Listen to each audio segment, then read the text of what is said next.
The large viewing screen on the bridge of the Horizon Seeker showed a small blue planet. Commander Zextoral stood with his forearms clasped behind his back, his scaled skin reflecting the soft lights of the command center. "Curious," he said, his voice deep and thoughtful. "Such a small world, yet our records show that 8 exploration fleets have approached it in the past 50 cycles. None returned to share their findings." Officer Kree-Lara moved to his side. Unlike the commander, her skin was pale blue, and she had only 2 arms, a trait of her species within the Viridian Confederation. "Perhaps they found nothing worth reporting," she suggested. Zextoral shook his head. 7 advanced civilizations would not all reach the same conclusion. Something happened to them. The Viridian Confederation, a union of 7 different alien species, had grown powerful by exploring and trading with new worlds. This small planet, which the locals called Earth, had been avoided until now. The High Council had finally decided it was time to learn the truth. "Our scans show primitive technology," reported Mexfor, the military advisor. His red skin and sharp teeth marked him as from the warrior class. "They have basic space travel, limited to their own solar system. No energy shields, no faster-than-light capabilities." "And yet," Zextoral said quietly, "none who visit them return as enemies." The 3 aliens watched the blue planet spin slowly on the screen. Somewhere on that world was the answer to a puzzle that had confused the Confederation for many years. "I volunteer to lead the ground team," Kree-Lara said suddenly. "We should observe them up close before making contact." Mexfor growled his disagreement. "The Council ordered a distance study only. If there is danger, we should know what it is before risking our people." Zextoral considered both views. The safety of his crew came first, but his duty to the Confederation required answers. "We will do both," he decided. "Continue long-range scans, but prepare a small landing craft. Kree-Lara, you and Mexfor will take Drazkin and establish an observation post on the planet's surface." 4 hours later, a small ship broke away from the Horizon Seeker. It was designed to be invisible to Earth's primitive radar systems. The craft descended through the atmosphere, its heat shields glowing briefly before it disappeared into the clouds above a landmass the humans called North America. "Landing site selected," Drazkin reported. The science officer's 6 eyes blinked in sequence as he studied the readouts. "Remote area, low population. Forested region will provide cover." The ship touched down in a small clearing surrounded by tall pine trees. Night had fallen in this part of the world, and only the chirping of insects broke the silence. "Set up the camouflage field," Kree-Lara ordered. "By morning, I want our observation equipment monitoring all communications from the nearest human settlement." Mexfor stepped outside, breathing the planet's air for the first time. He looked up at the stars, feeling strangely uneasy. "This world feels alert," he said, "as if it knows we are here." Kree-Lara joined him. "That is not possible. Our presence is completely hidden." But as they worked through the night, setting up their equipment, a satellite passing silently overhead adjusted its course slightly. Deep in an underground facility thousands of miles away, a computer registered an anomaly, and a message was automatically sent to a man named Frank Holloway at the Pentagon. Earth knew, and Earth was watching its visitors very carefully. On the Horizon Seeker, Commander Zextoral stared at the blue planet and wondered what secrets it held. He could not know that his ship was already being tracked by 3 different Earth defense systems, or that his arrival had activated a protocol that had been used 7 times before. The commander would soon learn why Earth's enemies never returned. Diane Miller rubbed her tired eyes as she looked at the computer screen again. For the past hour, she had been tracking an object that shouldn't exist. According to her instruments at NASA's Deep Space Monitoring Station, something large had entered Earth's solar system and was now hiding behind the moon. "This can't be right," she whispered. But the data was clear. She picked up the phone and dialed a number few people knew existed. 20 minutes later, in a secure room beneath the Pentagon, Commander Frank Holloway studied the same data. His face remained calm, but his eyes revealed concern. "Definitely not one of ours," he said to the small group gathered around the table. "And the size matches previous Pattern 7 visitors." President Allison Grant leaned forward. "So they're back. Different species, same story." "Yes, Madam President," said Dr. Peter Nichols. The old scientist had been studying alien contacts since the first one 50 years ago. "This is the 8th different alien group to approach Earth. The pattern is always the same. They think we don't see them, but we do." "Have they sent anyone to the surface?" asked the president. Commander Holloway nodded. "Satellite picked up a small craft landing in Wyoming, about 30 miles from Pine Ridge. We have people watching them, but they haven't made contact yet." President Grant stood up and walked to the window overlooking Washington, D.C. The city lights glowed peacefully, citizens unaware of what was happening. "Activate Protocol Sentinel," she ordered. "But keep it quiet. I don't want panic." "Yes, Madam President," Commander Holloway replied. He pressed a button on his phone.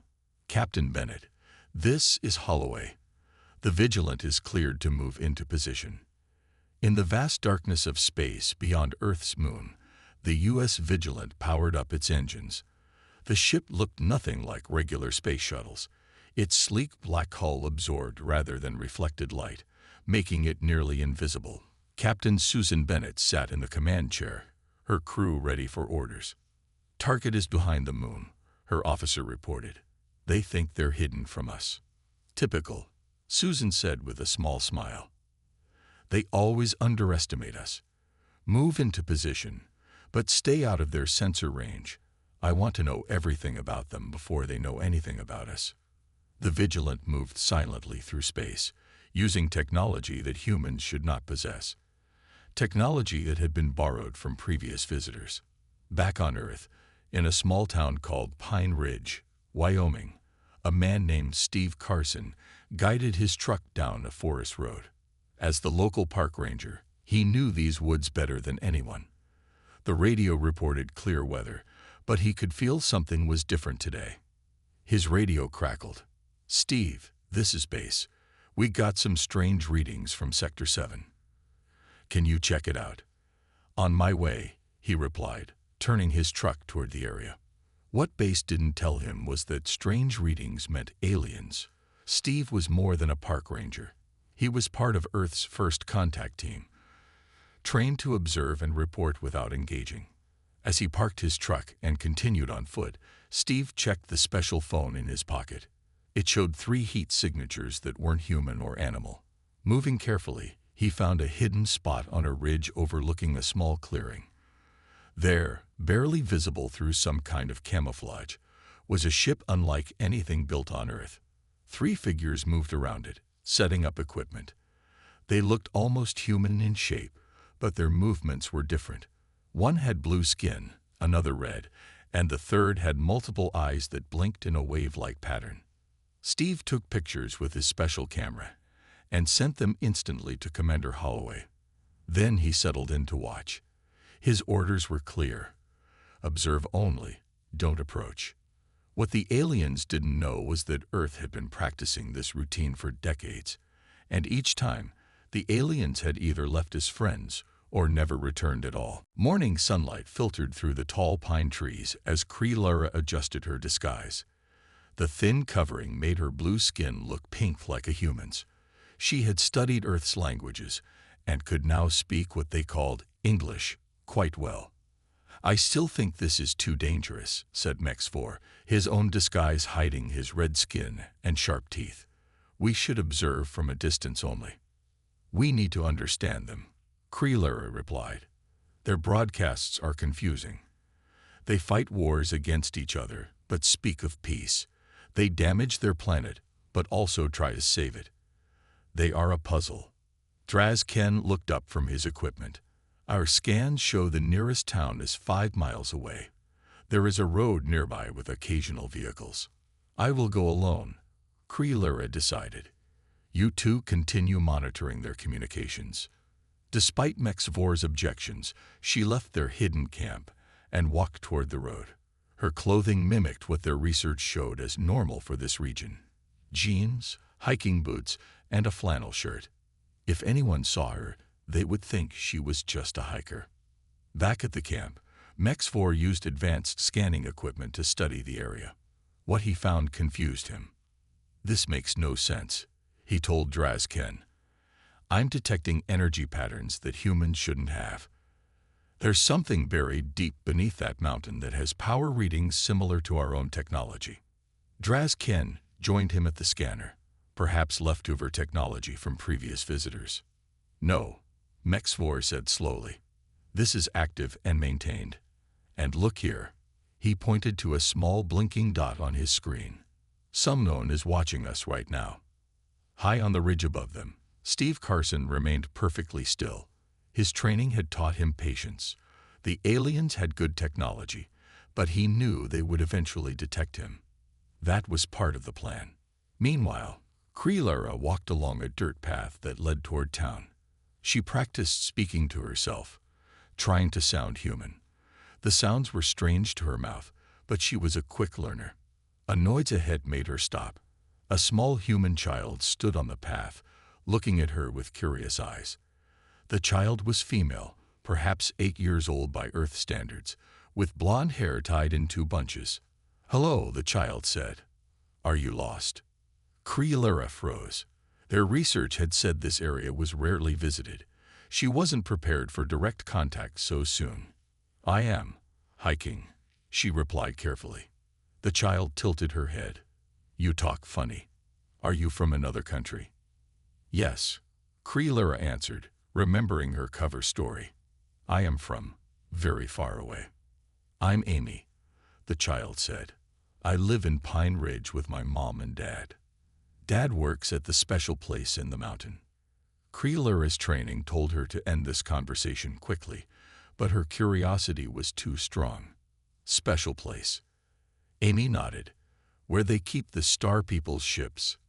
Dad says I'm not supposed to talk about it, but you're nice." Before Kreelara could respond, a voice called from down the path. "Amy, where are you, honey?" "That's my mom," Amy said.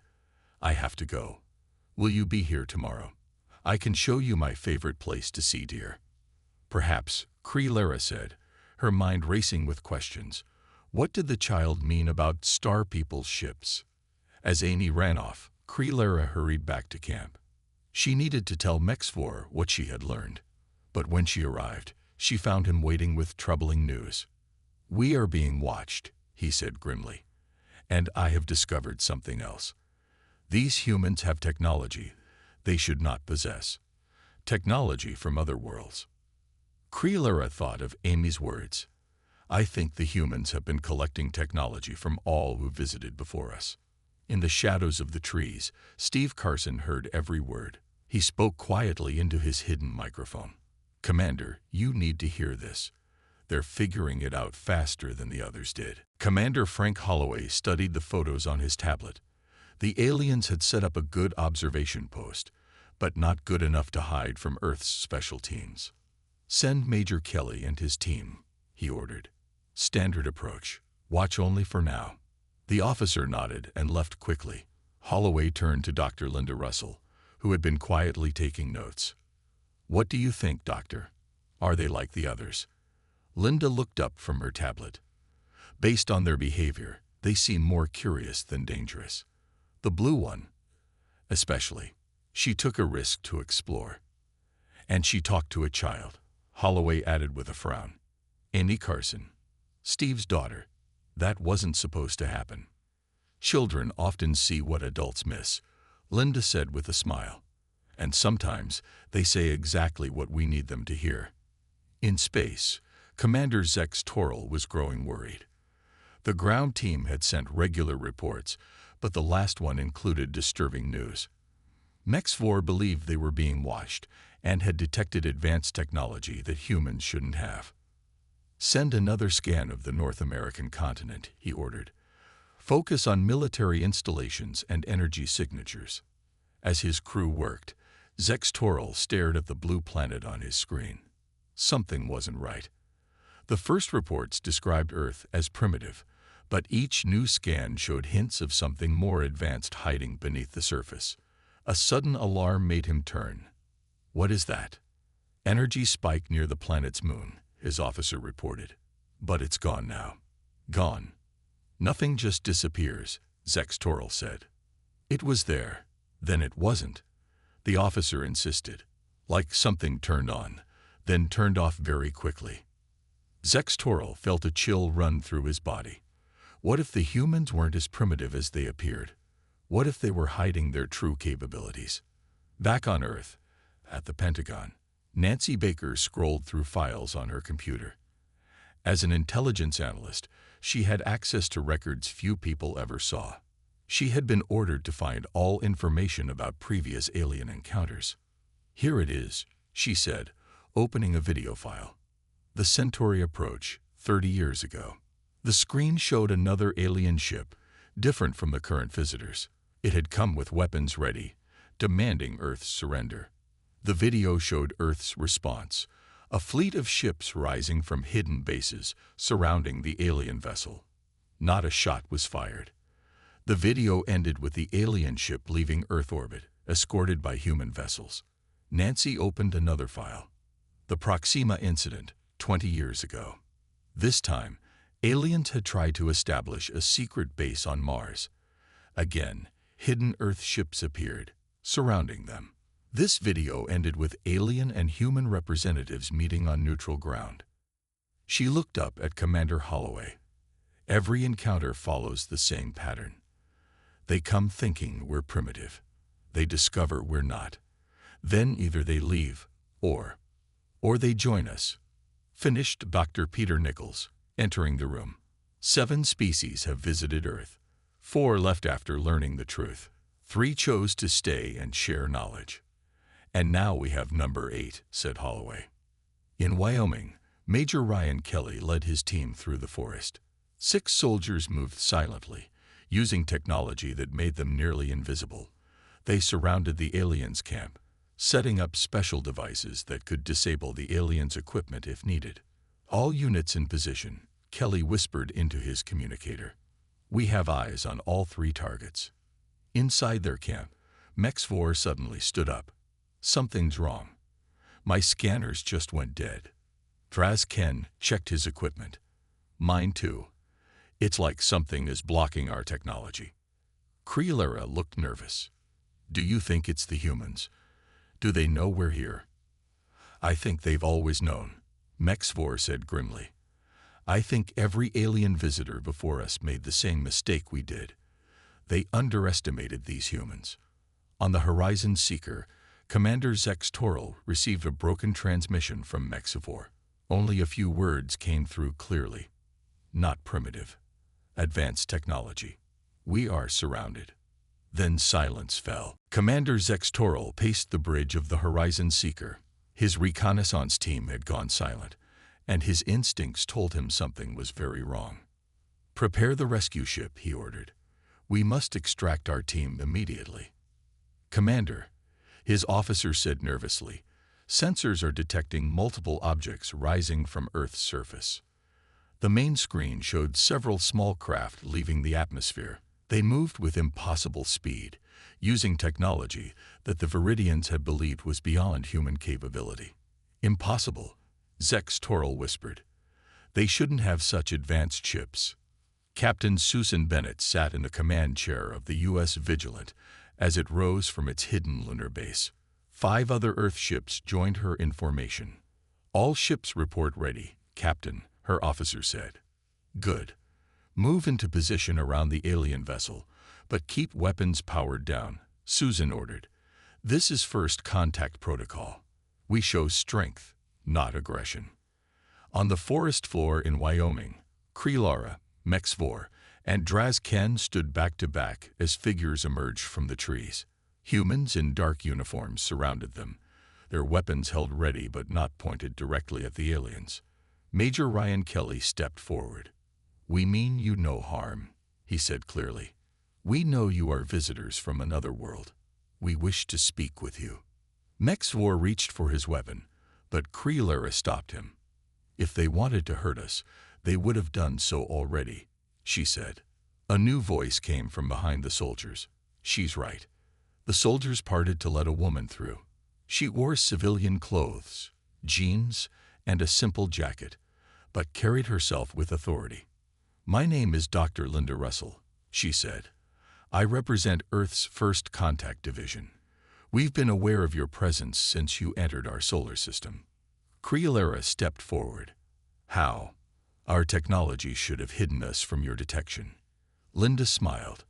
We've seen that technology before. The Arcturians used similar cloaking devices when they visited 30 years ago. Draz-Ken looked shocked. You know of the Arcturians? We know of all 7 species that have visited Earth, Linda said. Some came in peace, others didn't, but we learned from each of them. In space, the Horizon Seeker found itself surrounded by 6 Earth vessels. Their design was unlike anything in the Viridian database, sleek, dark ships that seemed to absorb light rather than reflect it. They'd surrounded us, the navigator reported, fear in his voice. Their technology. It's like nothing I've seen before. Parts look like Centauri design, other parts like Proxima technology. A communication signal chimed. On the main screen appeared a human female in a dark uniform, with silver emblems on the shoulders. Viridian vessel, this is Captain Susan Bennett of the Earth Defense Fleet. Your reconnaissance team is safe.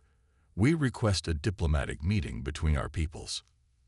Zextoral stared at the human captain in shock. How did they know his people were Viridians? How did they have ships that could match his own? What have you done with my team? He demanded. Nothing harmful, Susan replied calmly. We're simply talking, just as I'm talking to you now. She paused. Commander, you came seeking answers about why other species who approach Earth never returned as enemies. We're prepared to show you. Back in the forest, Linda Russell extended her hand to Creolera. Your commander is currently speaking with our space fleet. We've offered him the same choice we're offering you. Come with us willingly and learn the truth about Earth. And if we refuse? Mexvor asked. Then you return to your ship with a warning to never approach Earth again, Linda said simply.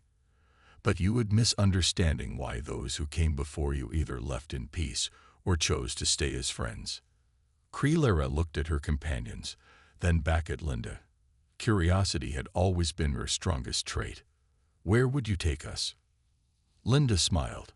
To meet the others who came before you, some of whom decided never to leave. A large metal door slid open, revealing an underground facility unlike anything Creolera had imagined. The walls gleamed with a strange metal that seemed to shift colors as they walked past. Humans in both military uniforms and civilian clothes moved about with purpose. But what shocked Creolera, Mexvor, and Draz-Ken the most were the other aliens walking freely among the humans. That's a centauri, whispered Draz-Ken, pointing to a tall, thin being with 4 arms. And there, a Proximan scientist, added Mexvor, his voice filled with disbelief as he spotted a creature with green skin and a large head. Linda Russell smiled at their surprise. Welcome to Harmony Base. This facility was built 50 years ago, after our first contact with non-Earth life. Since then, it has grown with each new species we've encountered. She led them into a large circular room where representatives from 7 different alien species sat around a table with humans. All eyes turned to the newcomers. The Viridians have arrived, announced Linda. One of the aliens, a crystalline being that glowed with inner light, spoke in perfect English.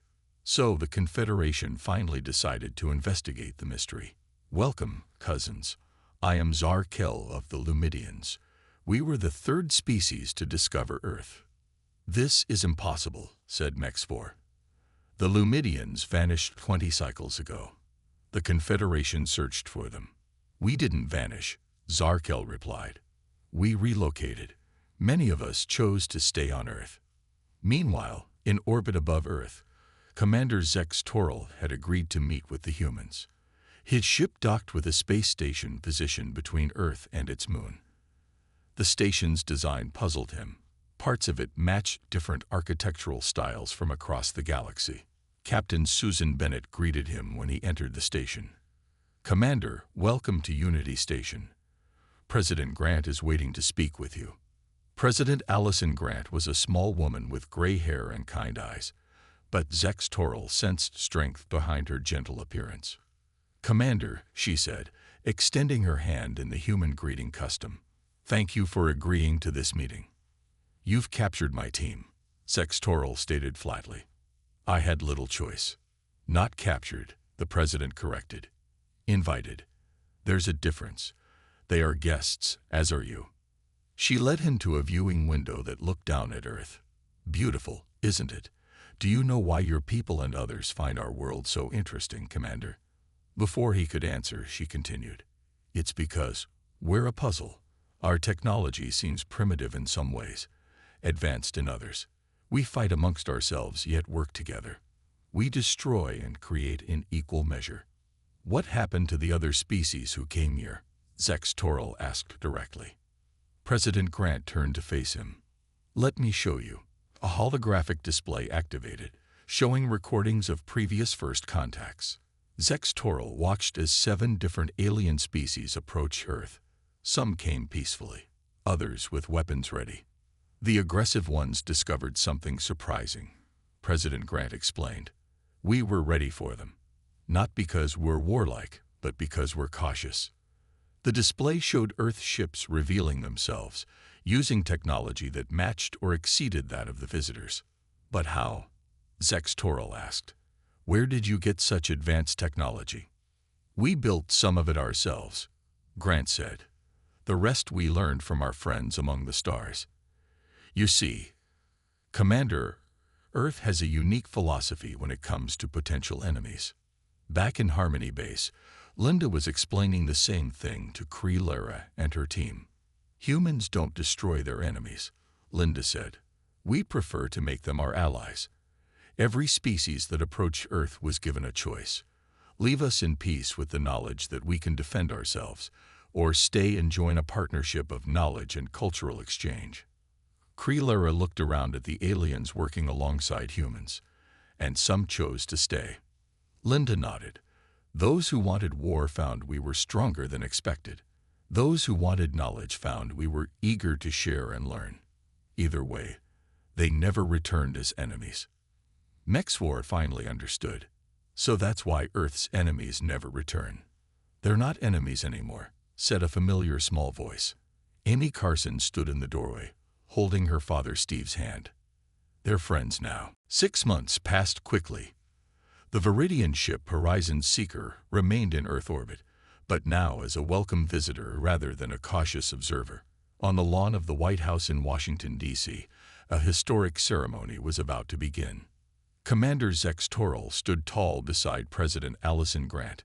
Behind them, representatives from 8 alien species, including the newest addition, the Viridians, gathered with human leaders. "Today marks a new chapter in Earth's relationship with the galaxy," President Grant announced to the crowd and cameras. "The Viridian Confederation has agreed to join our Interstellar Cooperation Treaty." Zex Toril stepped forward. "On behalf of the 7 worlds of the Viridian Confederation, I am honored to sign this agreement. When we first came to Earth, we sought answers to a mystery. We found something much more valuable: new friends and allies." Later that day, in the gardens behind the White House, Kree Lara walked with Dr. Linda Russell. In the 6 months since first contact, Kree Lara had been named the official Viridian ambassador to Earth. "I still can't believe how differently this could have ended," Kree Lara said. "If we had come with weapons instead of questions." Linda smiled. "Then you would have discovered our defensive capabilities instead of our friendship. But the result would have been the same. You would have left knowing Earth is not to be underestimated." "That's the true genius of Earth's approach," Kree Lara said. "You prepare for the worst while hoping for the best. You build weapons but prefer to share knowledge." Nearby, Mexvor and Commander Frank Holloway were deep in conversation about military training. What had begun as cautious respect between them had grown into genuine friendship. "Your tactical approach is quite creative," Mexvor admitted. Using technology from multiple species creates unpredictable advantages. Holloway nodded. Different perspectives lead to better solutions. That's why joint training between our forces will benefit both our worlds. At Harmony Base in Wyoming, Drazkin worked excitedly with scientists from Earth and 6 other worlds. The research facility had become a center for galactic scientific cooperation. The combination of Centauri energy systems with Earth's materials science could revolutionize space travel, Drazkin explained to his team. And adding Viridian navigation concepts makes it even better. In a small classroom nearby, a special education program was underway. Amy Carson, now known as the first human child to make peaceful contact with the Viridians, sat with children from different species. They were learning about each other's cultures and languages. "My dad says I might get to visit the Viridian homeworld someday," Amy told her friends. "When I grow up, I want to be an ambassador like Ms. Kree-Lura." Back on the Viridian homeworld, the High Council received Commander Zex Toral's latest report. Many council members had been skeptical about allying with humans, but the evidence of Earth's technological achievements and peaceful intentions was now clear.